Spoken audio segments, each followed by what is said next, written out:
Lucas, Duda, hoje nós estamos aqui para celebrar um dia que vai ficar na história, na memória de todos nós.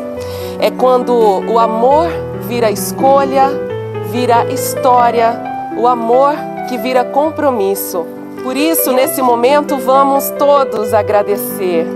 Agradecer pela vida, pelos encontros, pelos caminhos que se cruzaram, pelas mãos que se estenderam, pelas palavras que confortaram, pelas risadas, pelas amizades, pelos desafios superados e por cada aprendizado que a vida nos proporciona. Gratidão principalmente porque o amor sempre encontra um jeito de vencer, de transformar, de curar e de unir.